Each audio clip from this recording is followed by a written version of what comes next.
ॐ अज्ञानतिमिरान्धस्य ज्ञानाञ्जनशलाकय चक्षुरुन्मिलितं येन तस्मै श्रीगुरुवे नमः। गुरुवे गौरचन्द्राय राधिकायै तदालय कृष्णाय कृष्णभक्ताय तद्भक्ताय नमो। हे कृष्ण करुणा सिंधु दीनबंधु जगतपते गोपेश गोपिका कांत राधाकांत नमस्तुते। तप्त कांचन गौरांगी राधे वृंदावनेश्वरी वृषभानुसुते देवी प्रणमामि हरिप्रिये। श्री कृष्ण चैतन्य प्रभु नित्यानंद श्री अद्वैत गदाधर शिवसदि गौर भक्त वृंद। हरे कृष्णा कृष्ण कृष्ण हरे हरे, हरे राम राम राम हरे हरे। ठीक है, आप सभी का स्वागत है। सबको मैं दंडवत प्रणाम करता हूँ यथा योग्य। आज हमारा जो आज की क्लास है उसका विषय है हरि नाम, और उसमें भी विशेष रूप से अजामिल का जो प्रसंग है उसको हम श्रवण करेंगे। मैं सर्वप्रथम अपने परम आराध्यतम गुरुपाद पद्म श्री श्रीमद आचार्य त्रिदंडी स्वामी श्री श्रीमद भक्ति वेदांत श्रीधर गोस्वामी महाराज जी के चरणों में दंडवत प्रणाम करता हूँ। तदोपरांत नित्य लीला प्रविष्णु विष्णुपाद अष्टोत्र श्री श्रीमद भक्ति वेदांत श्री नारायण गोस्वामी महाराज जी के अभय चरणार विंदों में दंडवत प्रणाम करते हुए समत रूपानुगुरु परंपरा जयुक्त हो, सपार्षद प्रभुपाद जयुक्त हो, और उपस्थित ऑनलाइन क्लास के माध्यम से जुड़े हुए वैष्णव वैष्णवी माता भाई बहन प्रभु सभी को मेरा यथायोग्य दंडवत प्रणाम है। आज का हमारा विषय है हरिनाम की महिमा, और उसमें भी विशेष रूप से अजामिल का जो प्रसंग है उसको हम श्रवण करेंगे। हम लोग जल्दी जल्दी शुरू कर लेते हैं और मैं 45 मिनट में ही शेष कर दूंगा, और हम लोग अगली बार से कोशिश करेंगे कि हम लोग जल्दी जल्दी इस क्लास को पूरा कर लें, और आपको भी समय देंगे प्रश्न पूछने के लिए। तो अजामिल की कथा ये भागवत में आती है, और ये बड़ी ही सुंदर कथा है, और इसके अंदर बहुत सारी शिक्षाएं हैं। इसके हर एक स्टेप पर बड़ी सुंदर सुंदर शिक्षाएं हैं। कैसे हम श्रवण करते हैं। अजामिल जो है ब्राह्मण पुत्र है, और बचपन से ही इनका संस्कार बहुत अच्छा था। बड़े कुलीन ब्राह्मण, एक कुलीन ब्राह्मण कुल में इनका जन्म हुआ, और बचपन से ही गुरुकुल में जाना और ठाकुर जी के लिए सेवा करना, लकड़ियां लाना, पुष्प लाना आदि इनकी सेवा हुआ करती थी, और बड़े ही संस्कारी व्यक्ति अजामिल थे। इस कथा से हम लोग सीख सकते हैं कि हम कैसे भी हो, कैसे पतन हो सकता है। कितना भी ऊपर आदमी हो उसका पतन हो सकता है, और कितना भी नीचे आदमी हो, पापी हो, उसका उद्धार भी हो सकता है। ये कथा हमको बड़ी सुंदर शिक्षा देती है। अजामिल का संस्कार बहुत ही उत्तम था, लेकिन एक समय किसी कार्य के लिए उनके पिता ने उनको वन में भेजा। बेटा जाओ, देखो हमारे घर में यज्ञ हवन आदि ठाकुर की पूजा सेवा है, आप पूजा के लिए कुछ पुष्प चुन करके जंगल से ले आइए। अब जब वो जंगल में पुष्प चुनने के लिए गया, तो वहां पर जा करके देखा उसने कि पुष्प चयन करते करते उसने देखा कि जंगल के अंदर जो है वो दो स्त्री और पुरुष मिल रहे हैं। उसको देख करके ना, देखो हम लोग अभी टीवी मोबाइल सब बच्चे सब देख रहे हैं, जो कितना कुप्रभाव इसका पड़ता है। अजामिल जो इतना संस्कारी जो बच्चा ब्राह्मण, और उसकी शादी भी हो चुकी थी, हाँ उसके घर में उसकी पत्नी भी थी, लेकिन देखो उस संग को देख करके उसका मन विकृत हो गया। उस वेश्या जो जंगल के अंदर किसी दूसरे पुरुष के साथ में जो वो उसका मिलन को देख करके उसका मन विचलित हो गया। अजामिल, उसके मन में भी ऐसी जो गलत चीजें करने की प्रवृत्ति जाग उठी उसके हृदय में। हाँ देखो ये कैसा, कहाँ तो इतना संस्कारी बालक, लेकिन कुसंग का प्रभाव। तो इस स्टेप पे हम लोग क्या सीख रहे हैं अजामिल के प्रसंग में, कि संग का कितना बड़ा दोष है। इसीलिए रूप गोस्वामी जब उपदेशामृत कहते हैं तो वो क्या कहते हैं, भक्ति में आगे बढ़ने के लिए हमें इन चीजों को करना है। इन चीजों को उत्साह, निश्चयात, धैर्यात, तत्त कर्म प्रवर्तनात्, संग त्यागात, सतो वृत्ति षड्वीर भक्ति प्रसिद्ध। ये 6 प्रकार से जो भक्ति है ये हमारी बढ़ती है। देखो हम लोग सब भक्ति कर रहे हैं ना, आप लोग सब कथा सुन रहे हैं, नाम कर रहे हैं, भक्ति तो कर ही रहे हैं। किसी ना किसी रूप में ठाकुर सेवा भोग आदि। अब ये भक्ति बढ़े कैसे, भक्ति को बढ़ाने के क्या मार्ग हैं, क्या तरीके हैं, तो रूप गोस्वामी जी ने बड़े ही सुंदर रूप में उपदेशामृत में ये बात बताया। उत्साह, उत्साह होना चाहिए भक्ति की क्रियाओं को लेकर के। कभी कभी निरुत्साह हो जाते हैं, हम भी हो जाते हैं, सब हो जाते हैं, लेकिन बीच बीच में धाम में आकर के वैष्णव से मिल करके हमें एनर्जी ले लेना चाहिए, रिचार्ज होकर के फिर उत्साह के साथ में भक्ति में लगना चाहिए। और उत्साह कैसा होना चाहिए, उदाहरण दिया माता शबरी की तरह। कितने दिनों तक इंतजार किया राम का कि आज राम आएंगे, पक्का आएंगे। उत्साह के साथ फूल चुन के लाना, राजमार्ग में बिछाना कि राम के पैर में कांटे ना लग जाए। उत्साह के साथ में फल चुन करके लाना, आश्रम में झाड़ू पोछा साफ सफाई करना। उत्साह के साथ में राम जी का इंतजार करना कि प्रभु जरूर आएंगे, गुरु जी ने बोला है तो आएंगे ही आएंगे। ये होता है उत्साह, राम अवश्य आएंगे, ऐसा उत्साह भक्ति में होना चाहिए। निश्चयात, निश्चय होना चाहिए कि हाँ भगवान हमें अवश्य मिलेंगे, अनर्थ हमारे हृदय से अवश्य जाएंगे। जब गुरु जी ने बोला है कि नाम से सब कुछ होगा तो होकर के ही रहेगा। निश्चयात, धैर्यात, धैर्य होना चाहिए, सब्र, ऐसा सब कुछ एकदम से नहीं होता। अगर आम के पेड़ में फल आम का चाहिए, गुठली लगाई है, धीरे धीरे रे मना, धीरे सब कुछ होए, माली सींचे सो घड़ा, ऋतु आवे फल हो। देखो कितने भी पेड़ में पानी, जैसे आप सब गमले में पौधा लगाते हो, कितना भी पानी डाल लो, लेकिन जब ऋतु आएगी जब ही फूल आएगा, जब ही फल आएगा। गर्मी आएगी ना, उसी समय आम का फल लगता है। ऐसा तो नहीं होता कि बेमौसम लग जाए, नहीं, ऋतु आने पर ही, जब उस वृक्ष की अनुकूलता होगी उस समय पर ही फल आएगा। इसलिए हमें तो हमारे हृदय में भगवान की भक्ति रूपी वृक्ष तो लगाना है, लेकिन फल समय पर आएगा, उसका इंतजार करना है। इसलिए बोला धैर्य। हर काम में हमें धैर्य रहता है, लेकिन भक्ति में ही धैर्य नहीं रहता। ऐसा लगता है हमने तो इतना किया, हमारा तो कुछ नहीं हुआ, कुछ भी नहीं हुआ। वैसे तो हमने कुछ नहीं किया है खास, पर फिर भी हमें ऐसा लगता है कि कुछ नहीं हुआ। माता पिता बच्चों को कितने धैर्य से पढ़ाते हैं, पहली दूसरी क्लास तीसरी क्लास, बचपन में तो बोलता ही नहीं, धीरे धीरे बोलना सिखाते हैं, फिर चलना सिखाते हैं, 5 साल में स्कूल भेजते हैं, फिर धीरे धीरे 1 2 3 4 5 6 7 8 9 10 11 12, फिर उसके बाद कॉलेज, कोई कोई फिर पोस्ट ग्रेजुएशन भी करते हैं, कोई कोई पीएचडी भी करते हैं, फिर एंट्रेंस की एग्जाम की तैयारी करते हैं, फिर सरकारी नौकरी की तैयारी करते हैं। कितने धैर्य से माता पिता 15 20 साल, कोई कोई तो अपनी जिंदगी निकाल देते, धैर्य के साथ में इंतजार करते। बेटा बेटी के लिए इतना हम लोग धैर्य रख सकते हैं, तो भक्ति में ही इतने अधीर हम क्यों हो जाते हैं, ये प्रश्न है। और चीजों में इतना धैर्य हमको है, तो भक्ति में ही इतने हम लोग धैर्यहीन कैसे हो गए, ये प्रश्न। इसलिए नहीं, रूप गोस्वामी जी कहते हैं भक्ति में हमको धीरज होना चाहिए। माता शबरी ने राम जी का कितने साल इंतजार किया, पद्म पुराण में लिखा है 10,000 साल इंतजार किया। सतयुग में आयु 1 लाख साल होती थी ना, 10,000 साल शबरी जी ने महाप्रभु श्री राम का इंतजार किया मतंग मुनि के आश्रम में। ये होता है धैर्य। इसलिए भक्ति में धैर्य होना चाहिए। तत्त कर्म प्रवर्तना, जो अपने भक्ति के कर्म हैं उनको निष्ठा पूर्वक पालन करना चाहिए। यहाँ पर एक बताया संग त्यागा, इसी चीज को समझाने के लिए यहाँ पर इस श्लोक को बोल रहे हैं जामिल के प्रसंग में। ये संग का बड़ा दोष है, हम जिसका संग करने लगते हैं ना, उसके दोष हो चाहे गुण हो, वो हमारे अंदर में आने लगते हैं। जब हम सत्य संग करते हैं, माने सत्य वस्तु का, भगवान का, उनके भक्तों का, हरिनाम का, कथाओं का जब हम संग करते हैं तो क्या होता है, भक्ति बढ़ती है। और अगर कुसंग हो जाए तो शराब मांस मछली उल्टा पुल्टा खाने वाले, गंदी बातें करने वाले लोग, चुगली गुगली करने वाले लोग, इनके साथ में हम लोग बैठेंगे, 10 बातें वो बोलेगा तो एक बात हमारे मुंह से भी निकलेगी ही निकलेगी, पक्की बात है, पक्की ही बात है। हमारे सामने बैठ करके कोई मांस मछली खाएगा और बड़ा रस आनंद लेगा करेगा, बड़ा उसका गुणगान गाएगा, तो धीरे धीरे हमारा भी कमजोर हो जाएगा। इसलिए नहीं, इसलिए हमें क्या करना चाहिए, हमेशा ऊंचा हायर संघ में रहने की कोशिश करें। संघ का बड़ा ही दोष है।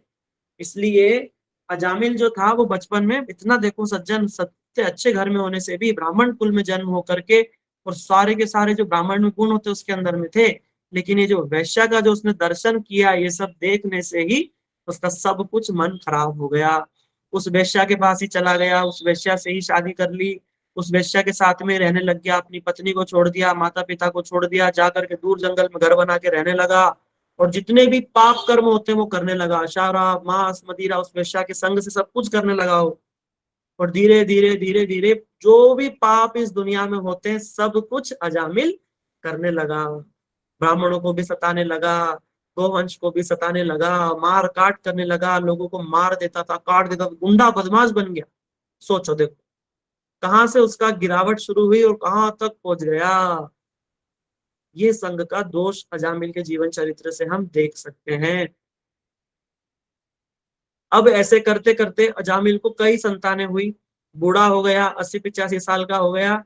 वहां पर उसको दशम पुत्र की प्राप्ति हुई, जिसका नाम उसने नारायण रखा। कई जगह कथाएं सुनाई जाती है कि कुछ ब्राह्मण उसके घर में आए थे, उनकी सेवा करी और उन ब्राह्मणों ने उसको कहा कि तुम्हारा पुत्र होगा, उसका नाम नारायण रख देना। लेकिन भागवत में ऐसा वर्णन नहीं है, केवल इतना बताया है कि उसने अपने अंतिम पुत्र का नाम नारायण रखा, सबसे छोटे बेटे का नाम नारायण रखा उसने। भारत के अंदर जो नाम संस्कार होता है ना, ये बहुत इंपॉर्टेंट है। हम लोग देखें ना, हमारे घर में बच्चे होते हैं तो उनका नामकरण संस्कार हम कराते हैं।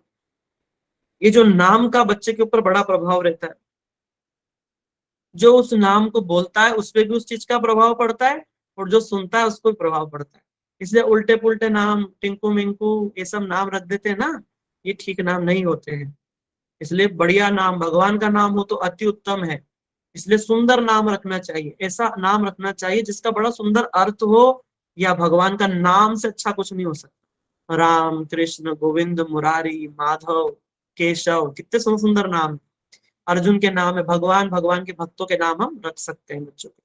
उसको रखने से क्या होगा, थोड़ा सा मैं समझाता हूँ। देखो नामकरण संस्कार के पीछे का साइंस क्या है, विज्ञान क्या है। पहले तो रख देते थे लोग, पर आजकल लोगों को विश्वास नहीं होता। उल्टे पुल्टे नाम, ऐसे ऐसे अजीब अजीब नाम लोग रखने लगे हैं। अभी जो टेस्ला कंपनी है ना, कार कार का टेस्ला कार जो कंपनी है, उसने अपने बेटे का नाम मालूम क्या रखा, XY#001234, पता नहीं, ऐसा ऐसा कोड जैसा रखा, जैसे पासवर्ड रखते ना, वैसा नाम रखा है अपने बेटे का। उनके देश में अलाउड नहीं था, उसने स्पेशल रिक्वेस्ट करके गवर्नमेंट से अपने बेटे का नाम ऐसा नाम रखवाया। सोचो कैसा, जैसे पासवर्ड रखते ना, XY#001234, ऐसा नाम रखा बेटे का। हो सकता है भारत में भी लोग रखे। कैसे कैसे नाम रख देते हैं लोग, अपने बेटे का नाम तैमूर रख दिया, बताओ, वो राक्षस का नाम रख दिया। इसलिए नाम बड़ा सोच समझ के, नाम तैमूर रखोगे तो बेटा तैमूर ही तो होगा, कहां से राम होगा, कृष्ण होगा, नहीं होगा, दुष्ट होगा। इसके नाम का बड़ा प्रभाव रहता है।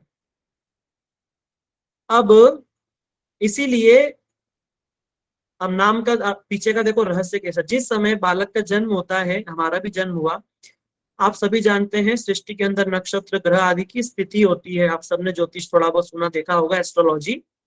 तो उस समय ब्रह्मांड में जिस प्रकार की स्थिति ग्रहों की नक्षत्रों की होती है, तो ब्रह्मांड में एक साउंड क्रिएट होता है। ब्रह्मांड के अंदर जो मूल साउंड है वो ओम का है, लेकिन फिर भी ओम बीज मंत्र है ना, लेकिन फिर भी जो स्वर है, जो हमारे जो जितने भी हम पढ़ते हैं, ये सब साउंड ब्रह्मांड में नक्षत्रों की पोजीशन चेंज करने पर साउंड क्रिएट होता है। प्लैनेट्स के मूवमेंट से, प्लैनेटरी मूवमेंट से एक साउंड क्रिएट होता है। तो जन्म के समय ग्रहों की नक्षत्रों की स्थिति क्या रही थी, इसको देख करके जो पंडित है, ज्योतिष है, जो विद्वान है, वो बताता है देखो इस समय ब्रह्मांड में म ल अ ऐसे शब्द का साउंड रहा होगा। इसलिए आप अपने जो पुत्र का नाम है म पे रखिए या ल पे रखिए या अ पे रखिए, वो राशि भी बता देगा और उसका शब्द भी, स्वर भी बता देगा कि आप लो पे रखिए, ल पे रखिए, ले पे रखिए। तो उस हिसाब से लोग अपने बेटे का नाम लक्ष्मण रख दिया करते थे, है ना, सुंदर सुंदर भगवान के नाम रख दिया। जैसे र आया तो राम रखा।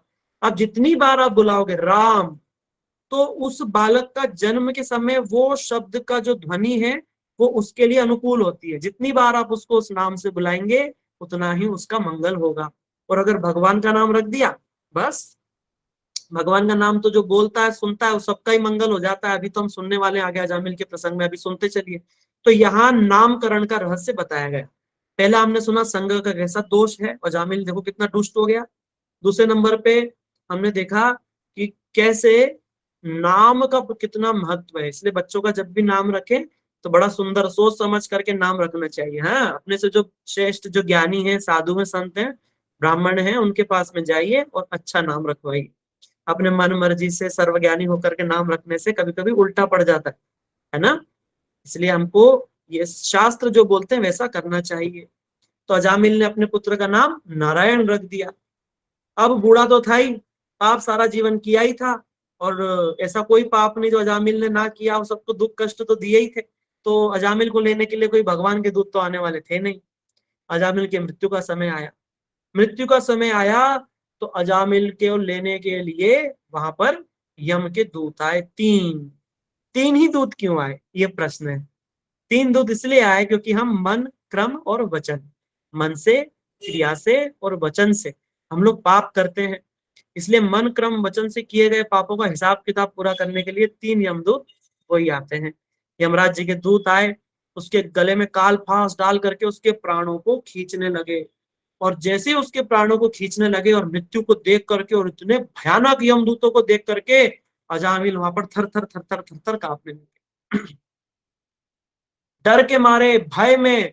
और एकदम उसने अपने छोटे बेटे को दूर खेलते हुए देखा, जिसका नाम नारायण रखा था ना, और देख करके बोला, नारायण बेटा मुझे बचाओ, नारायण, ऐसे आवाज लगाया। अब उसने अपने बेटे का नाम नारायण रखा था, उससे बड़ा प्यार था, छोटे बेटे से थोड़ा प्यार मोह माया ज्यादा होती है, क्योंकि अंतिम रहता। तो बेटा नारायण मेरे लिए पानी ले आ, अरे नारायण कहाँ जा रहा है, अरे नारायण इधर आ जा, अरे नारायण मेरे को जरा मेरी गोदी में तो बैठ जा, अरे नारायण, अरे नारायण। सारा जीवन तो ऐसे करता रहा जब से बेटा हुआ है, नारायण नारायण तो जप ही रहा है। लेकिन इस समय जब वो पुकार रहा है तो ये आर्त भाव से अपने पुत्र को पुकार रहा है। पुकार भगवान को नहीं रहा है, पुकार किसको रहा है, अपने बेटे को पुकार रहा है। बेटे का नाम नारायण है, नारायण को थोड़ा ना पुकार रहा है, अपने बेटे को पुकार रहा है। लेकिन कैसे पुकार रहा है, एकदम व्यथित होकर के और कष्ट में, और कुछ उसके दिमाग में नहीं है, केवल एक ही चीज है कि बस कैसे भी मेरी रक्षा हो जाए। और आवाज लगाता है नारायण, वो उच्च स्वर से, साधारण स्वर से नहीं, उच्च स्वर से, जैसे कि बस अब अंतिम आवाज है जैसे, ऐसे उसने नारायण करके आवाज लगाई जोर से। उसको सुन करके उसके बेटा तो आया कि नहीं आया, उसका तो वर्णन वहां पे नहीं है। लेकिन वहां पर कौन चले आए, विष्णु दूत चले आए, चार विष्णु दूत। ये इतिहास में ना तो आज से पहले कभी हुआ था और ना ही हुआ, अजामिल की ही प्रसंग है बस। चार विष्णु दूत वहां पर प्रकट हो गए एकदम, क्योंकि नारायण शब्द में कितने अक्षर है, नारायण न, एक एक शब्द में एक एक दूत का वास। और चार विष्णु दूत अति सुंदर शंख चक्र गदा पद्म हाथ में लिए और अति सुंदर नारायण रूप को देख करके अजामिल जो है वो एकदम हैरान, ये क्या हो रहा है। और अजामिल की स्थिति कैसी है, आधा शरीर में है, आधे प्राण बाहर है, आधे शरीर में है, तड़प रहा है, फड़प रहा है, ऐसी स्थिति में है। और जो यमदूत है उसको काल फांस डाल के उसके प्राणों को खींच रहे। एक तरफ यमदूत हैं, एक तरफ विष्णु दूत हैं, और उन दोनों को अजामिल देख रहा है। इतना आश्चर्यजनक ये प्रसंग है कि हम सोच भी नहीं सकते। अब वो दोनों की बातें सुनने वाला है अजामिल। अब वो विष्णु दूत और यम के दूत बातें क्या करते हैं, ये अब हम सुनेंगे। और बहुत गंभीर बातें हैं इसके अंदर में, इसलिए हम लोग ध्यान से सुनेंगे। विष्णु दूत कहते हैं, अरे दुष्टो, माने यमदूतों को कह रहे हैं, दुष्टो, ये जो धर्मात्मा अजामिल है, इसको तुम कहाँ पकड़ के ले जा रहे हो, ये बड़ा धर्मात्मा है, ये भगवान का नाम लेता है। इसको सुन करके जो यमदूत है वो, पहली बात तो यमदूतों ने आज तक कभी विष्णु दूतों का दर्शन ही नहीं किया था। इतने सुंदर रूप को देख करके जो यमदूत है वो थोड़े से आश्चर्य में तो पड़े कि ये इतने सुंदर लोग हैं कौन, इतने प्यारे, इनको देखने से ऐसा लगता है आनंद हो रहा है। पर ये बात उल्टी बोल रहे हैं, ये अजामिल तो पापी है। तो यमराज ने हमको यमदंड देकर उसको दंड दिया है कि इसको लेकर के जाना है। तो यमदूत कहते हैं, देखो आप दिखने में तो बड़े श्रेष्ठ लगते हैं, लेकिन आप बात ठीक नहीं बोल रहे हैं। ये अजामिल धर्मात्मा नहीं है, ये पापी है। ऐसा कोई पाप नहीं है जो इस अजामिल ने नहीं किया। वैश्यागमन, गो हत्या, ब्राह्मण हत्या और गुरु अवज्ञा, जितने भी काम होते सब इसने किए हुए अजामिल ने। ठीक है, इसने पाप पाप किए, गुरु अवज्ञा ने पाप आदि इसने सब अपने जीवन में किया हो, पर धर्मात्मा नहीं है। ये सुन करके जो विष्णुदूत है वो बड़े, वो बोलते हैं विष्णुदूत कि आप ये कैसे कह रहे हैं। तब यमदूत कहते हैं कि ये बात हमको यमराज ने कह करके भेजा है कि अजामिल को लेकर के आना है। ये सुन करके विष्णुदूत कहते हैं, हमने तो सुना है कि यमराज तो धर्मदंड धारण करके रखते हैं, सब काम धर्म का करते हैं, और यमराज के घर में ऐसा घोर अधर्म कि इतने महान व्यक्ति, अजामिल जैसे व्यक्ति जो भगवान का इतना सुंदर नाम ग्रहण जो करता है, उसको तुम पकड़ के ले जा रहे हो यमलोक, नरक ले जा रहे हो। इसको सुन करके बोलता, लगता है जो यमराज जी हैं उनके घर में धर्म ढेर नहीं अंधेर है, धर्म नहीं घोर अधर्म है। ये सुन करके यमदूत बोलते हैं, बोला प्रभु ये पापी है, आप जरा बताने की कोशिश कीजिए। उन्होंने बोला आपने सुना नहीं, जब तुम इसको ले जा रहे थे इसने क्या बुलाया, नारायण बुलाया, और हमको आना पड़ा।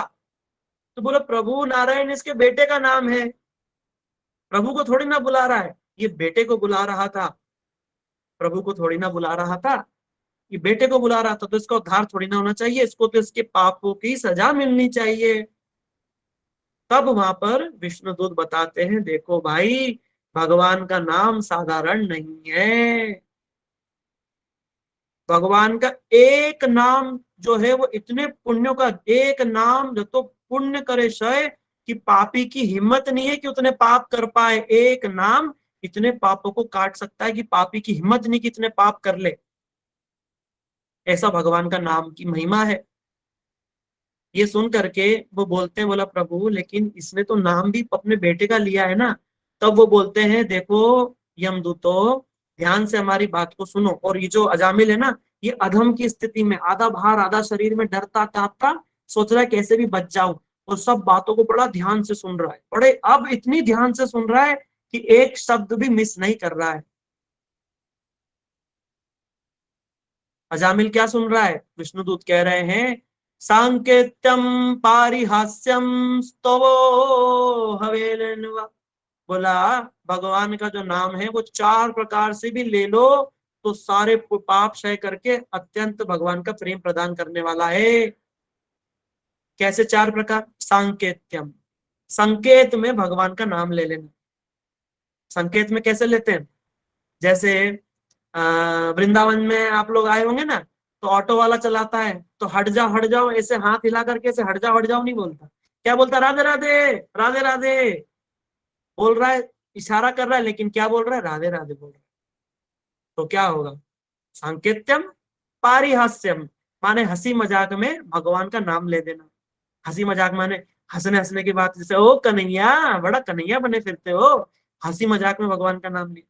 पारिहास्यम, सांकेत्यम पारिहास्यम स्तव, स्तव माने स्तव स्तुति में, जैसे आप लोग सबने श्लोक सीखा है, हे कृष्ण करुणा सिंधु दीन बंधु जगतपते, ऐसे स्तव में, ये तो है ही कल्याणकारी।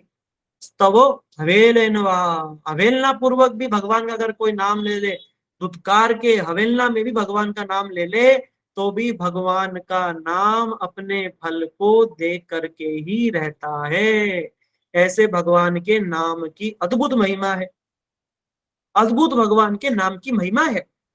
इसलिए अजामिल ने संकेत में ही सही, सांकेत्यम, संकेत तो अपने बेटे को कर रहा था, लेकिन नाम किसका पुकारा, नारायण, नाराय और न, इसीलिए अजामिल की वहां पे रक्षा होने वाली है। इसलिए विष्णुदूत कहते हैं कि तुम इसको छोड़ते हो या हम गदा से तुम्हारी पिटाई करके यहाँ से भगा दें।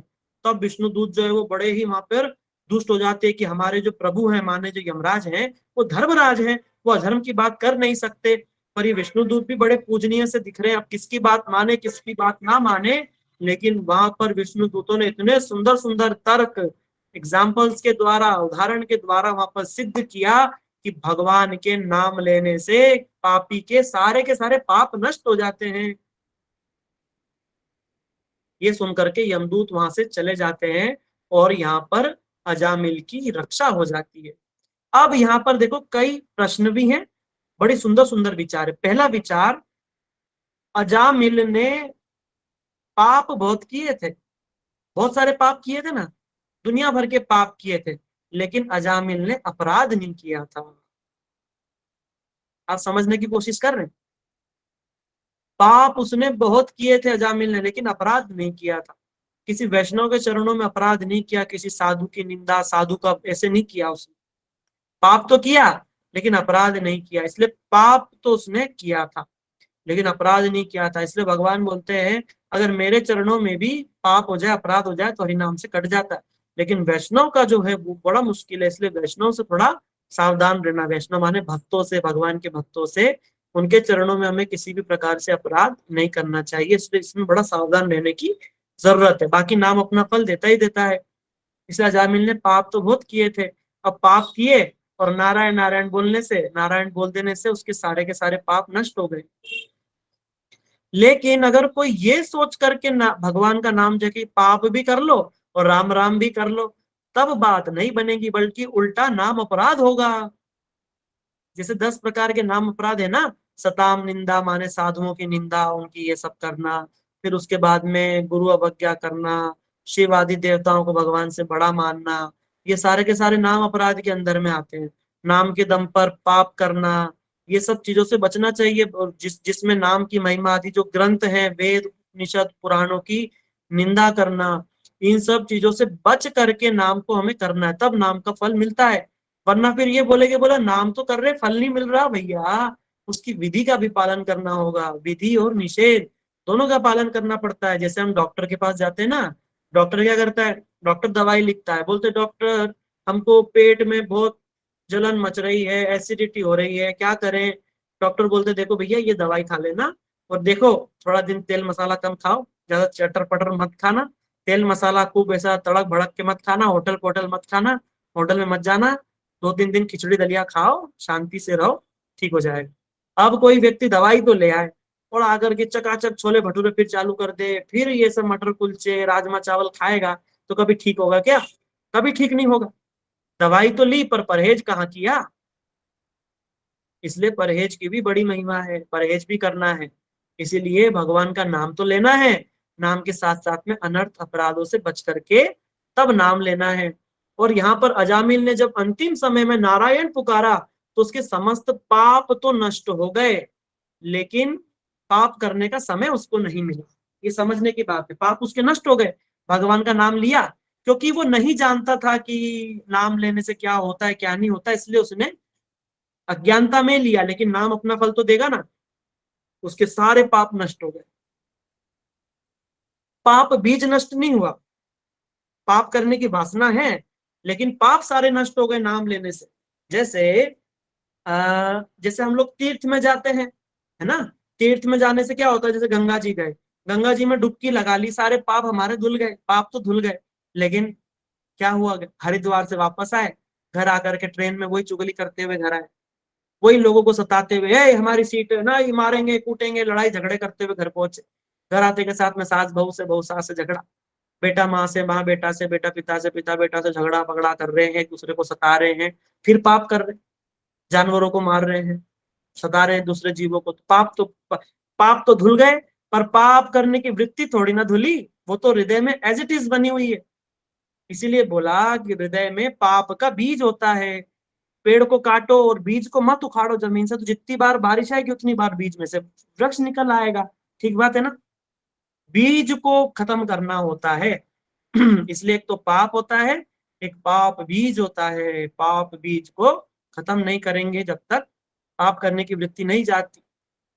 इसलिए अजामिल के हृदय में पाप करने का बीज तो है, लेकिन पाप सारे उसके नष्ट हो गए थे भगवान का नाम लेने से, और पाप करने का मौका नहीं मिला उसको, जो कि प्राण उसके खींच रहे थे, और वहीं उसको विष्णु दूतों के दर्शन हो गए। इसीलिए यहाँ पर बड़ा सावधान होकर के, इसलिए इसलिए गंगार पारश हैले पश्चाते पावन दर्शने पवित्र करे यही तुम्हार गुण। भगवान के भक्त जो है दर्शन से ही पवित्र कर देते हैं। गंगा में तो डुबकी लगाना पड़ता है, लेकिन वैष्णव के तो दर्शन से ही हम पवित्र हो जाते हैं। दूसरा, वैष्णव गुरु एक ऐसा भगवान का नाम हमारे जीवन में ले आते हैं जो पाप को तो नष्ट करते ही करते हैं, साथ साथ में पाप के बीज को भी समूल नष्ट कर देते हैं। इसीलिए हमको क्या करना है, अपराध शून्य है लय हरि नाम, अपराध शून्य होकर के भगवान का नाम लेना है। 10 प्रकार के नाम अपराध हैं, उनको हटा करके भगवान के नाम को ग्रहण कीजिए। जीवन में जितने पाप किए सब चले जाएंगे। पाप हटाना नाम का मेन फल नहीं है। नाम का मेन फल है भगवत प्रेम, भगवत आनंद, भगवत धाम, भगवत माधुर्य। ये भगवान के नाम का मुख्य फल है।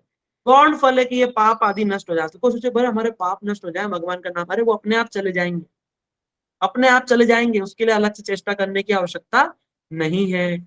इसीलिए जो स्मार्त जगत में हम लोग देखते हैं, अगर किसी से कोई पाप हो जाता है तो बड़े बड़े प्रायश्चित करते हैं, व्रत करते हैं, चंद्रायण व्रत करते हैं, हम ये करेंगे, हम ऐसा नहीं खाएंगे, तीर्थ में जाएंगे, ऐसे ऐसे ऐसे पिंड करेंगे, यूं करेंगे, प्रायश्चित शास्त्र में बताए गए हैं। लेकिन प्रायश्चित करने से उस पाप तो नष्ट हो जाएगा, लेकिन उसका बीज थोड़ी ना नष्ट होगा। बीज कैसे नष्ट होगा? भगवान के नाम से ही नष्ट होगा। पाप भी नष्ट हो जाएगा और बीज भी नष्ट हो जाएगा। यहाँ पर अजामिल के प्रसंग में हमको ये सीखने को मिला। अब कोई प्रश्न करे, अरे भैया हम तो क्या करेंगे, हम तो पाप करेंगे, मांस मछली भी खाएंगे, सब खाएंगे, लहसुन प्याज खाएंगे, दूसरों को सताएंगे, सब कुछ करेंगे, लेकिन क्या करेंगे, भगवान का नाम भी कर लेंगे, और अंत समय में जैसे अजामिल ने नाम लिया ऐसे हम भी नाम ले लेंगे। इतना आसान नहीं है भैया, उल्टा अपराध होगा। अनजाने में अगर कुछ हो जाता है तो नाम प्रभु क्षमा कर देते हैं। नाम के दम पर पाप करना वो तो अपराध है ना, नाम अपराध है। इसलिए 3 स्टेज होती है, एक होता है नाम अपराध, एक होता है नाम आभास, और एक होता है शुद्ध नाम। नाम अपराध में क्या रहता है कि हमारे अंदर अनर्थ अपराध सब बने रहते हैं और साथ में पाप सब कुछ चलता है साथ साथ। नाम आभास में क्या रहता है कि जो अनर्थ बीज रूप में तो रहते हैं लेकिन बाकी सब नष्ट हो जाता है। नाम आभास की स्थिति बड़ी सुंदर बताई गई है। जैसे सूरज उगने से पहले एक लालिमा छा जाती है, सूरज उगा नहीं है लेकिन प्रकाश हल्का हल्का दिखने लगता है, उसको बोलते हैं नामाभास। जैसे जैसे सूर्य आभास हो गया, सूर्य का आने का इशारा हो गया। सूर्य उगा नहीं है लेकिन चिड़िया चहचहाने लगी, थोड़ा थोड़ा रोशनी दिखने लगी, इसका मतलब सूरज उगने वाला है। ऐसे नाम, शुद्ध नाम से पहले नाम आभास होता है। इसलिए नाम आभास तक भी अगर कोई पहुंच जाए तो बड़ी ऊंची स्थिति होती है। इसलिए यहाँ पर जो जामिल है उसने क्या करा, शुद्ध नाम तो नहीं लिया, उसके अनर्थ तो थे लेकिन उसके पाप सब नष्ट हो गए थे और उसको पाप करने का मौका नहीं मिला क्योंकि शरीर से निकाल रहे थे। इसीलिए उसका नाम को बड़ा उच्च कोटि का माना गया और विष्णुदूत वहां पर चले आए। यहाँ पर एक और कारण है कि विष्णुदूत आए हैं, क्यों? क्योंकि अजामिल ने भगवान की भक्ति करी थी बचपन में। वो तो किसी के संग में आकर के, अनजाने में किसी का संग हुआ और बेचारे का पतन हो गया, लेकिन उसने भक्ति तो करी थी ना भगवान की, खूब सेवा करी थी, रगड़ दिया था अपने आप को, साधु के संग में रहा, वेद उपनिषद शास्त्र सब सीखे, गुरु के शासन को स्वीकार किया, है ना। लेकिन क्या हुआ, उस वेश्या के संग से उसका पतन हुआ। लेकिन भगवान गीता में क्या कहते हैं, अर्जुन पूछते हैं, बोला प्रभु यदि आपकी कोई भक्ति करे और किसी कारण उसका पतन हो जाए तो उसका क्या होगा? अगर कोई मर जाए या छोड़ दे भक्ति तो क्या होगा? भगवान बोलते हैं कि बोला स्वल्प मत्स्य धर्मस्य त्रायतो महतो भयात है अर्जुन। इस भक्ति रूपी, ये जो भगवान की जो भक्ति रूपी इस धर्म का थोड़ा सा पालन करने से भी त्रायतो महतो भयात, महान भय से उसकी रक्षा हो जाती है। भगवान बोलते हैं अर्जुन से, अर्जुन तुम प्रतिज्ञा करो, मैं नहीं, तुम प्रतिज्ञा करो अर्जुन, क्योंकि तुम्हारी प्रतिज्ञा की रक्षा मैं करूंगा क्योंकि तुम मेरे भक्त हो। मैं तो मेरी प्रतिज्ञा तोड़ देता हूँ भक्तों के लिए। मैंने बोला था धनुष बाण तीर कुमान कुछ नहीं उठाऊंगा, अस्त्र शस्त्र नहीं उठाऊंगा, लेकिन पितामह भीष्म को मारने के लिए और पांडवों की रक्षा करने के लिए मैंने मेरा व्रत तोड़ दिया। और तोड़ करके यदि तर घर जो विदुम्नि विश्व, भीष्म स्तुति में ऐसा बताया। भीष्म पितामह बोले कैसे आप मुझे मारने दौड़े थे रथ लेकर के, और रथ का पहिया लेकर के भगवान भीष्म पितामह को मारने दौड़े। वहां से भगवान का नाम क्या पड़ गया, रथांग पाणी। रथांग पाणी, रथ का अंग माने चक्का, पाणी माने हाथ में पकड़ने वाले, कौन हो गए, भगवान श्री कृष्ण। इसलिए भगवान का एक नाम क्या है, रथांग पाणी। इसलिए कभी कभी दक्षिण भारत में जाओगे तो किसी किसी का नाम मिलेगा, रथांग पाणी भट्टाचार्य, रथांग पाणी वेंकटेश्वर, ऐसे नाम मिलते हैं। तो रथांग पाणी भगवान का नाम पड़ा। भगवान ने अपनी प्रतिज्ञा तोड़ दी, लेकिन अर्जुन को कह रहे अर्जुन लेकिन अगर तुम प्रतिज्ञा करोगे तो मैं नहीं तोड़ूंगा, तुम्हारी प्रतिज्ञा की रक्षा करूंगा, क्योंकि मेरे भक्तों की प्रतिज्ञा की मैं रक्षा करता हूं। इसलिए भगवान कहते हैं कौन्तेय में प्रति जानी नामे भक्ता प्रणश्यति। बोला अर्जुन तुम्हारे, तुम प्रतिज्ञा करो, मेरे भक्त का कभी विनाश नहीं होता। इसलिए अजामिल ने भक्ति करी थी, इसलिए अजामिल का विनाश नहीं हुआ। अंत समय में उसको भगवान का नाम ही स्मरण हुआ, भले ही पुत्र के रूप में, लेकिन भगवान की कृपा से ही उसको नाम का स्मरण हुआ, वरना इतना साधारण नहीं है। तुलसीदास जी रामचरितमानस में कहते हैं, जन्म जन्म मुनि जतन कराई, जन्म जन्म मुनि जतन कराई, अंतराम कहीं आवत नाई, अंतराम कहीं आवत नाही, जन्म जन्म मुनि जतन कराई। जन्म जन्म लोग जतन करते हैं, लेकिन अंत में भगवान का नाम नहीं आता। जो भगवान की भक्ति करते हैं, जिन पे भगवान की कृपा होती है, उन्हीं को ही अंत समय में भगवान का नाम स्मरण होता है। इसलिए हम लोग गौड़ी मठ में क्या करते हैं, हर समय भगवान का नाम लेने की चेष्टा करते हैं, ताकि अंत समय में हर समय भगवान का नाम स्मरण रहेगा, भक्ति रहेगी तो अंत में भी भक्ति रहेगी, कि भगवान सब देखते हैं ना। इसीलिए हमको इसी कारण से नित्य भगवान का नाम रोज नियमबद्ध होकर के भगवान का नाम करना चाहिए। देखो हमारे 6 गोस्वामी हैं, वो तो भगवान के नित्य पार्षद, नित्य परिकर, कोई मंजरी है, कोई सखी है, सब इतने बड़े बड़े पोजीशन पर है, लेकिन फिर भी क्या करते हैं, संख्या पूर्वक नाम गान नत भी, कालावसानी कृतो, निद्राहार विहार का दिविज तो, चात्यंत दीनो चयो। कितने दीनहीन है और संख्या पूर्वक भगवान का नाम करते हैं। जब इतने बड़े बड़े आचार्य हैं वो संख्या पूर्वक नाम करते हैं, तो हम क्यों नहीं करेंगे, हम भी करेंगे। इसलिए अभी जिसका नहीं हो रहा है, छूट गया है, आज ही संकल्प लेंगे कि फिर से हम हमारी संख्या पर पुनः लौटेंगे, ठीक है, और उत्साह के साथ में नाम को करेंगे। इस प्रकार अजामिल ने भगवान का नाम लिया। अब तुलसीदास जी रामचरितमानस में कहते हैं, राम राम सब कोय कहे, दशरथ कहे न को, जो दशरथ नाम कहे, तो दुख काहे को। प्रॉब्लम क्या है? हरे कृष्ण। म्यूट कर दो दीदी, म्यूट कर दो, हम डिस्टर्ब हो गए, कोई बात नहीं। तो कहते हैं राम राम तो सब कहते हैं, लेकिन दशरथ, लोगों ने इसको गलत कर दिया, बोलो राम राम सब कहे, दशरथ करे, दशरथ नहीं है, दशरथ।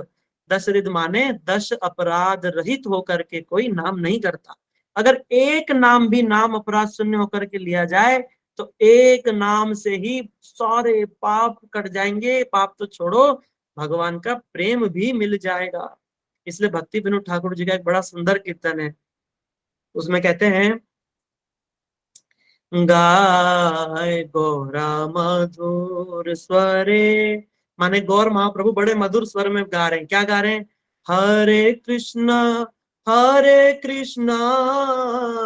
कृष्णा कृष्णा हरे हरे, हरे राम राम राम राम हरे हरे, गाय गौरा मधुर स्वरे।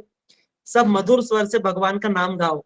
कहाँ गाओ, घर में हो तो घर में गाओ, वन में हो तो वन में गाओ। गृहे था को बने था को, सदा हरि बोले डाको, सुखे दुखे भूलो न को, बदने हरि नाम बोल रे। सुख हो चाहे दुख हो, निरंतर भगवान का नाम लेते चलो। गाय गौरा मधुर स्वरे, जीवन हईला शेष, ना भजिले ऋषिकेश। भक्ति विनोद ठाकुर कह रहे हैं, जीवन शेष होने जा रहा है, कब शेष हो जाए कोई भरोसा नहीं, लेकिन अब तक मैंने ऋषिकेश का भजन ही नहीं किया। ऋषिकेश माने भगवान श्री कृष्ण का भजन ही नहीं किया। ना भजिले ऋषिकेश, भक्ति विनोद यही उपदेश, एक बार नाम रस मतरे। भक्ति विनोद ठाकुर कर रहे हैं, मैं यही उपदेश कर रहा हूं। एक बार शुद्ध नाम लेकर के तो देखो, उस रस में डूब करके तो देखो, उसमें मत होकर के तो देखो। गाय गौरा मधुर स्वरे, हरे कृष्णा कृष्णा कृष्णा हरे हरे, हरे राम राम राम राम हरे हरे। इसलिए कलयुग का एक ही धर्म है। महाप्रभु कहते हैं चैतन्य चरितामृत में, कृष्णदास कविराज जी कहते हैं बड़े सुंदर रूप में, कलि काले नाम रूपे कृष्ण अवतार, नाम है ते है सर्व जगत निस्तार, नाम बिना कलि काले नहीं यार धर्म, सर्व मंत्र सार, नाम एवं शास्त्र मर्म। सभी शास्त्रों का मर्म है भगवान का नाम। इसलिए चैतन्य महाप्रभु ने तो नाम की महिमा खूब गाई, हम सब तो तभी तो नाम कर रहे हैं। लेकिन और संत क्या कहते हैं कलयुग में 500 साल पहले? हाँ, मीराबाई क्या कहती है? पायो जी मैंने राम रतन धन पायो, वस्तु अमोलक दी मोरे सतगुरु, कृपा करी अपनायो, पायो जी मैंने राम रतन धन पायो। तुलसीदास जी रामचरितमानस में क्या कहते हैं? कल जुग केवल नाम आधारा, सुमीरे सुमीरे नर उतरहि पारा, कल जुग केवल नाम आधारा। सूरदास जी क्या कहते हैं? जीने दी तनु ताने दी बिसराय, मौसम कुटिल कल कामी, मौसम नमक हरामी। जिसने जीनी दी तनु, जिसने शरीर वरीर विद्या उसी को भूल करके बैठे हुए हैं। इसलिए भगवान का भजन करो। इसलिए कबीरदास जी क्या कहते हैं? कबीरा सब जग निर्धना, धनवंता नाय कोय, धनवंता सोई जानिए, जाके राम नाम धन होय। जिसके पास राम नाम का धन है वही सबसे बड़ा धन है। इसलिए खूब कमाई करो, जैसे पैसे गिनते हैं ना ऐसे ऐसे करके, ये भी धन है। खूब कमाई है। चोर ना लूटे, लूटे ना जावे, और घट कोई ना तो उसको लूट सकता है ना कुछ हो सकता है। अगर ये धन है तो क्या इसमें ब्याज है? जैसे धन में इंटरेस्ट मिलता है ना, बैंक में रखते हैं, तो इसमें भी मिलता है क्या? मीराबाई कहती हाँ मिलता है। कितना मिलता है? दिन दिन बढ़त सवायो, पायो जी मैंने राम रतन धन पायो। 1.25% ब्याज है। 1 लाख रुपए जमा करोगे, एक दिन में 1.25 लाख और बढ़ जाएगा। सोचो कितना ज्यादा है। इसलिए राम नाम की लूट है, लूट सके तो लूट, फिर पाछे पछताएगा जब प्राण जाएंगे छूट। जब तक मुख से बोलने की भगवान ने क्षमता दी है, हाथ पैर चल रहे हैं, ये सब हमको सब योग्यता मिली है, सब भगवान की भक्ति और प्रभु का स्मरण ध्यान आदि करने के लिए ही मिली है। जब इसका हम दुरुपयोग करेंगे तो फिर हाथ नहीं मिलेंगे, पंजे मिलेंगे कुत्ते बिल्ली की तरह। जब इस जबान से अच्छी अच्छी बातें ना बोल करके संसार में भौ भौ भौ भौ करते फिरेंगे तो फिर कुत्ता ही बनेंगे। इसलिए सावधान होकर के, सच बात है, शास्त्र की यही बात है। ये इंद्रियां जो इतनी सुंदर मिली है, इसका दुरुपयोग जब हम करते हैं, ये बुद्धि इतनी सुंदर है, इसका दुरुपयोग करते हैं, अच्छी चीजें नहीं सुनते, भगवान की में मन नहीं लगाते, कथा कीर्तन शास्त्र आदि का नहीं करते, तो फिर क्या मिलेगा? फिर बुद्धि कुत्ते के जैसे मिलेगी, बिल्ली की जैसे मिलेगी, चींटी की जैसे छोटी बुद्धि, केवल खाना पीना सोना, केवल इतनी बुद्धि मिलेगी। जानवरों से भिन्न हम हैं ही कैसे? बाकी सब तो समान ही है। वो भी सो रहे, वो भी खा रहे, वो भी बच्चे पैदा कर रहे हैं, वो भी डर रहे हैं, हम भी डर रहे हैं, हम भी रक्षा कर रहे हैं अपनी, वो भी कर रहे हैं। सब लोग तो वही कर रहे हैं। एक चीज अलग दी है, क्या? धर्मो ही तेषाम अधिको विशेषो। ये जो हमने भगवान की भक्ति जो कर सकते हैं, जानवर नहीं कर सकते। और अगर हम भगवान की भक्ति नहीं करेंगे तो फिर हम क्या कहलाएंगे? धर्मेण हीना पशु भी समाना। पशु में और हम में कोई विशेष अंतर नहीं रह जाएगा। इसलिए यहाँ पर हमने बड़े ही सुंदर रूप में भगवान की नाम की महिमा सुनी है। अलग अलग संतों ने अलग अलग समय पर, एक संत कहते हैं, क्या कहते हैं? बोले कि बचपन से लेकर के अब तो 20 भयो जन्म तेरो, बातों ही बीत गयो रे तूने, कब हूं न कृष्ण भजो। ये एक भजन है बहुत सुंदर, ठीक है। और हरि का भजन करो, हरि है हमारा, कृष्ण का भजन का। इसलिए हर जगह हर संतों ने भगवान की नाम की महिमा गाई है। नानक जी ने भी कहा है, भय नाशन दुर्मति हरण, कली में हरि को नाम, निश दिन नानक जो जपे, सफल होए कब सब काम। सब काम सफल हो जाएंगे, बल्कि अंत में प्रभु भी मिलेंगे, भगवान की भक्ति प्रेम माधुर्य भी मिलेगा। किससे मिलेगा? सिर्फ नाम से। नाम को साधारण मानना भी नाम अपराध है। कोई कोई सोचता है अरे नाम से क्या होगा, फिर इतनी बड़ी बड़ी तपस्या करते हैं लोग, उससे होता है, नाम से थोड़ी ना होता है। ये नाम अपराध है, क्योंकि हमें उसकी अनुभूति नहीं। इसलिए गुरु जी ने कहा है, वैष्णवों ने कहा है, नाम से होगा तो होगा ही होगा। महाप्रभु स्वयं भगवान है, उन्होंने भी कहा, मीरा ने कहा, कबीर ने कहा, सूर ने कहा, तुलसी ने कहा, किसी की बात तो मानो भाई। नरसिंह मेहता की बात मान लो, नागर नंद जी के लाल, भजो राधे गोविंद भजो दिन भर यही भगवान का नाम ही गाते घूमते थे, ठीक है।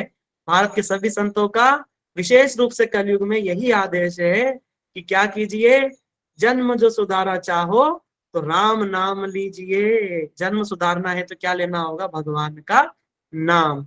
तो इस प्रकार अजामिल के जीवन में हमने जाना, कुसंग से बचना है, अपने बच्चों को अच्छे संस्कार देना है, और भगवान का नाम निरंतर जपना है, ताकि अंत समय में प्रभु का नाम, प्रभु गुरु वैष्णव का स्मरण हो, ताकि अंतमति सागति, जो अंत में हमारी बुद्धिमति जैसे होगी वैसे ही हमें उसके अनुरूप अगला जन्म मिल जाएगा, ठीक है। यही बोल करके अपनी वाणी को मैं यहीं पर विराम देता हूँ। आप सबका बहुत बहुत धन्यवाद। आप लोग बहुत थोड़े से थे, लेकिन आपने इतने सारे लोग ज्वाइन हुए, आप सबका बहुत बहुत धन्यवाद। और आप सबको अच्छा लगा हो तो हमें आशीर्वाद दीजिएगा। यहीं पर विराम देते हैं। अगर आप किसी का 5 मिनट कोई प्रश्न हो तो आप लोग सब पूछ सकते हैं। हरे कृष्णा, दंडवत प्रणाम। वांछा कल्पतरुभ्यश्च कृपा सिंधुभ्यश्च च पतितनां पावनेभ्यो वैष्णवेभ्यो नमो नमः। आपको कोई प्रश्न हो तो आप पूछ सकते हैं अनम्यूट करके।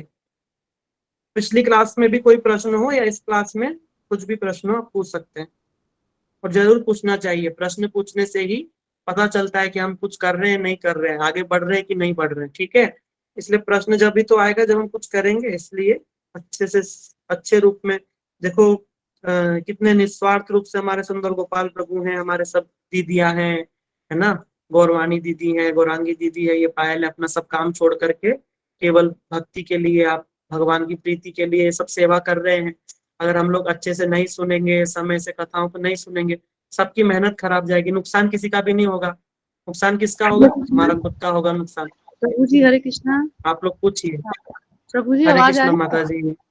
प्रभु जी अभी पिछली हाँ क्लास जी। में मनी मुनि मंजरी दीदी ने बताया था वैष्णवों के 26 गुण हाँ है। हाँ तो प्रभु जी बस ठीक से हाँ एक्सप्लेन करेंगे? थोड़ा पता है थोड़ा नहीं पता, थोड़ा एक्सप्लेन कर दीजिए।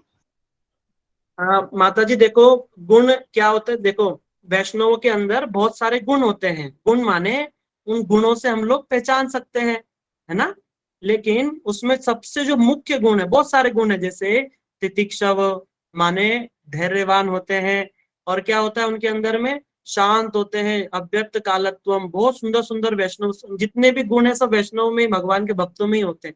लेकिन उसमें एकांत की हरि निष्ठा होनी चाहिए। एक चीज होना चाहिए, शरणागति।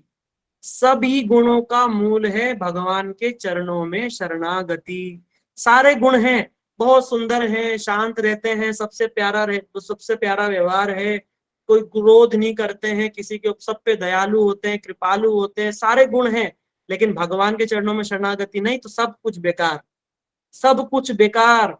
जैसे तुलसीदास जी उदाहरण देते हैं, जैसे शून्य है, शून्य है ना, जैसे शून्य है, शून्य के लिए शून्य लगाओ, शून्य, एक और लगाओ शून्य, एक और लगाओ शून्य, शून्य शून्य शून्य शून्य ही है। लेकिन अगर एक लगाओ, एक एक के पीछे शून्य लगाओ तो क्या? 10। एक शून्य लगाओ 100, एक शून्य लगाओ तो 1000, 100 गुना, 10-10 गुना बढ़ता जा रहा है। इसलिए एक भगवान के चरणों में शरणागत होकर के जब कोई कार्य किया जाता है तब तो 10-10 गुना बढ़ोतरी होती है, वरना 0-0 जीरो। ये मेन बात है। इसलिए चौपाई क्या है? राम नाम के अंक है, सब बातन है सुनो। अंक रहे अंक गए कुछ हाथ नहीं, अंक रहे 10 गुना। अंक रहेगा तो 10 10 गुना बढ़ेगा। अंक माने एक, एक माने कौन? एक भगवान। इसलिए वैष्णव में आप सही कह रहे हैं, गुण है विप्राट द्विषण गुण युताद।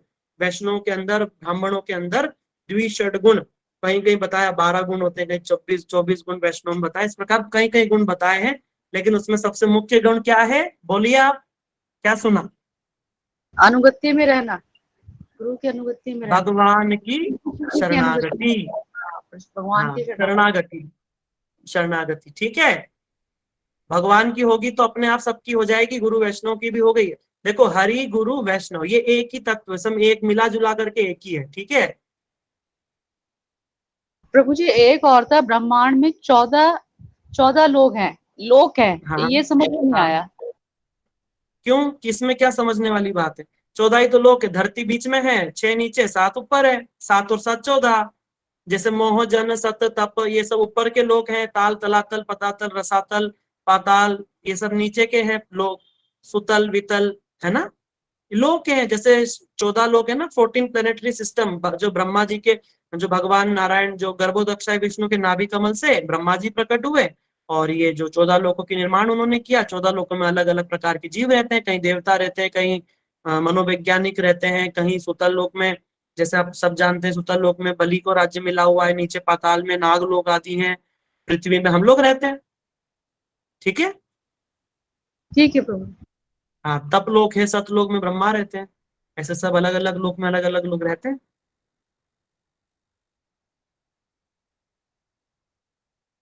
और किसी का कोई प्रश्न है?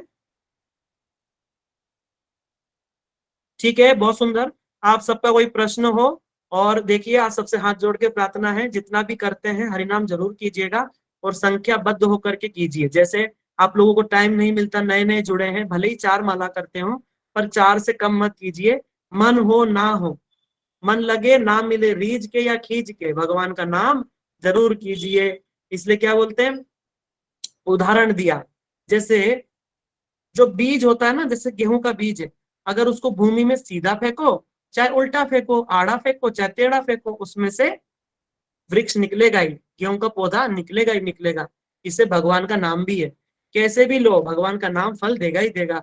इसलिए बोलते हैं, तुलसी मेरे राम को बीज भजो या खींच, भौम पड़े उपजे सभी, उल्टा सीधा बीज। उल्टा सीधा कैसा भी बीज है जरूर उगेगा, इसलिए नाम जरूर कीजिएगा। और बताइए, छवि दीदी कुछ पूछ रहे थे? हरे कृष्ण प्रभु जी, आवाज आ रही है? हाँ जी, बताइए। प्रभु जी, मैंने ना अभी बीच में आज मैंने संजय प्रभु जी की कथा सुनी, और कुछ दिन पहले मैंने रूप गोस्वामी जी के बारे में भी कुछ सुना था। तो हाँ उसमें हाँ, ना एक वर्ड यूज हुआ था, प्राक्य भाव। प्राक्य, हाँ, प्राक्य भाव, मतलब ये वर्ड यूज हुआ प्राकृत, था उसमें। प्राकृत भाव था या प्राक्य भाव था? प्राक्य, प्राक्य भाव, और राधा रानी से रिलेटेड था। मुझे वो भाव जानना है, पता नहीं तो दीदी भाई, क्या मैंने तो मतलब? सुना नहीं, हो सकता है कुछ उसमें विशेष कोई टॉपिक चल रहा हो, कोई इतना डीप तो देखो हम भी नहीं जानते। लेकिन अगर अगर प्राक्य भाव कोई शब्द होगा तो मैं कुछ एक बार रिसर्च करके देख करके बताऊंगा। कि कभी कभी क्या रहता है, कोई कोई जैसे किसी किसी शब्द की ना अलग अलग प्रकार से इस्तेमाल किया जाता है। पर्यायवाची होते हैं ना, जैसे पर्यायवाची होते हैं, सिनोनिम्स होते हैं, तो कभी कभी उसको जी उस जी तरीके से इस्तेमाल किया जाता है। मैंने अभी श्रवण नहीं किया है, अगर मैं उसको सुनूंगा फिर मैं आपको जरूर बताऊंगा उसके बारे में, ठीक है दीदी। और जी एक प्रभु जैसे जी। एक क्वेश्चन हाँ, और है। बहुत अच्छी बात है कि हम लोग अच्छी हाई हाई लेवल की कथाएं भी सुने, अच्छी बात। हरे हाँ कृष्णा। हाँ, बताइए दीदी। प्रभु जी जो ये अभी श्राद्ध चल रहे हैं, श्राद्ध में हमें एक लास्ट का होता है सबसे बड़ा मावस पुण्य, मावस में हाँ जो श्राद्ध निकालते हैं उसमें हाँ सभी हाँ आ जाते हैं, सभी पितर आ जाते हैं। तो हाँ। उसमें आप हमें गीता का एक ऐसा पाठ बता दीजिए जो हम सब पितरों के लिए कर सकते हैं। 17 करें या 18वां करें, कौन सा अध्याय करें गीता का? देखो माता जी, गीता का एक एक श्लोक ही वेद सदृश है, जो भी हम पाठ कर पाए वो अच्छा है। लेकिन उससे बहुत अच्छा होगा कि हम लोग जो है भगवान की प्रेम पूर्वक भगवान की स्तुति करें, और प्रेम पूर्वक भगवान को भोग लगाएं, देखो वैसे तो भगवान का नाम लेने से अपने आप ही पितृ संतुष्ट हो जाते हैं, पितृ संतुष्ट हो गए हैं तभी हम लोग भगवान की भक्ति आदि कर पा रहे, ठीक है। पितृ संतुष्ट हो जाते हैं अगर हम लोग, कोई भी अगर एक घर के अंदर एक भी व्यक्ति अगर भगवान का नाम भक्ति करने लगे ना, तो उसका कुल, जननी जिसने कोख में धारण किया वो कोख धन्य हो जाती है, कुल धन। नरसिंह भगवान कहते हैं किसको, हम लोग भागवत सुनते हैं लेकिन हमको विश्वास नहीं होता। नरसिंह महाराज प्रहलाद जी को, नरसिंह भगवान प्रहलाद जी को कह रहे हैं, बोला आपको लेने से, प्रहलाद बोलते हैं ना, बोला प्रभु मेरे पिता ने आप बड़ा जुल्म किया, बड़ा बड़ा मेरे पे अन्याय किया, वो पापी तो है लेकिन वो मेरे पिता है ना, आप उनका कल्याण कर दो। उन्होंने, नरसिंह भगवान ने बोला ना कुछ मांगो, तो उन्होंने पिता का उद्धार मांगा। नरसिंह भगवान बोलते तेरे जैसा अगर भक्त किसी घर में पैदा हो जाए तो उसकी तो बोले सप्त, बोले 21 पीढ़ी का, त्रिसप्त माने 7 या 21 पीढ़ी का उद्धार हो जाता, ठीक है। इसलिए हम तो भजन भक्ति कर रहे हैं, सब पितर अपने आप संतुष्ट, सबको सब मिल जाएगा। लेकिन अगर फिर भी मन में लगता है कि भैया नहीं हमें करना है, या फिर घर में करते हैं, तो सबसे बेस्ट तरीका क्या है, भगवान को प्रेम पूर्वक भोग लगा करके, ठीक है, भगवान को, गुरु को, वैष्णवों को प्रेम पूर्वक भोग लगा करके अंत में पितरों को दीजिए भगवान का प्रसाद, उनको तर्पण कीजिए। भगवान का प्रसाद पाने से जिस स्थिति में होंगे ना वहीं से उनका कल्याण हो जाएगा, ठीक है।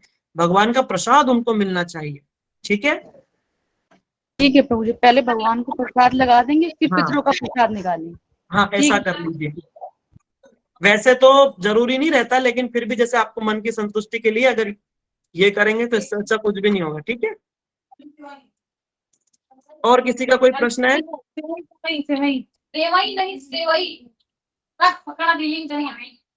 बोलिए। ठीक है, मुझे लगता हो गया। आप सब लोग माता जी म्यूट पे चले जाइए, म्यूट पे चले जाइए माता जी।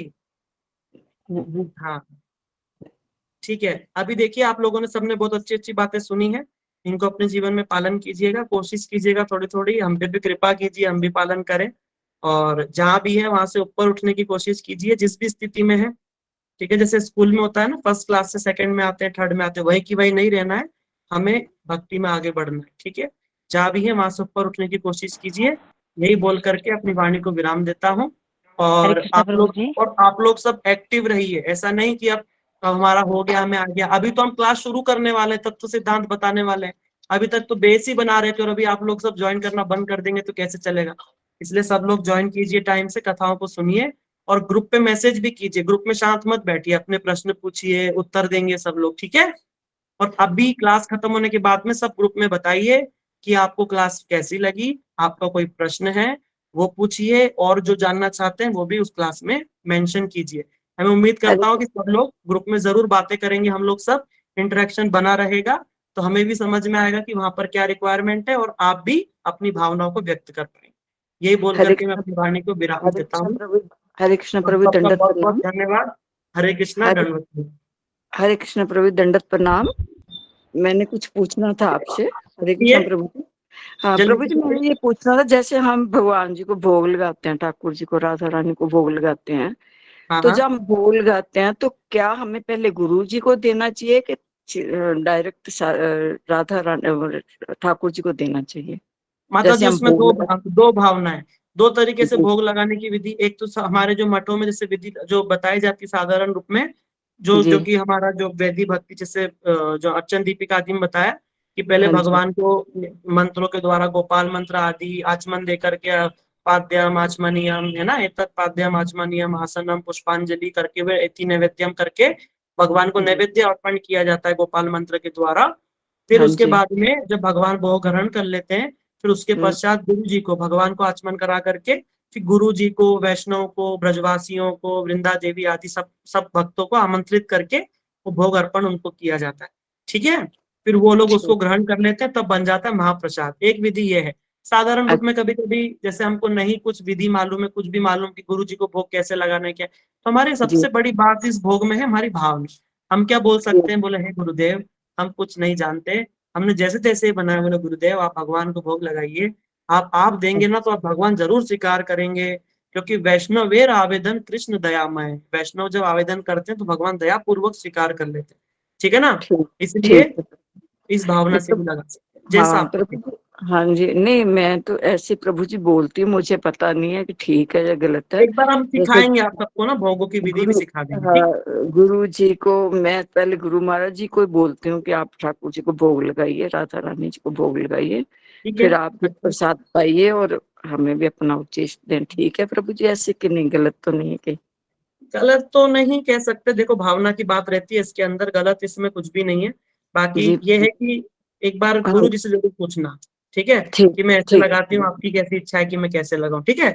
जब गुरु ठीक जी है, से मिलो तब पूछना एक बार। ठीक है प्रभु जी। हरे कृष्णा प्रभु, दंडवत प्रणाम। और आज आपने ठीक बहुत अच्छे से सारा समझाया, बहुत अच्छी लगी है, क्लास। अच्छा लगा हरे तो हमको कृष्ण। कृपा जरूर कीजिएगा। हरे कृष्णा, दंडवत प्रणाम। हरे कृष्ण।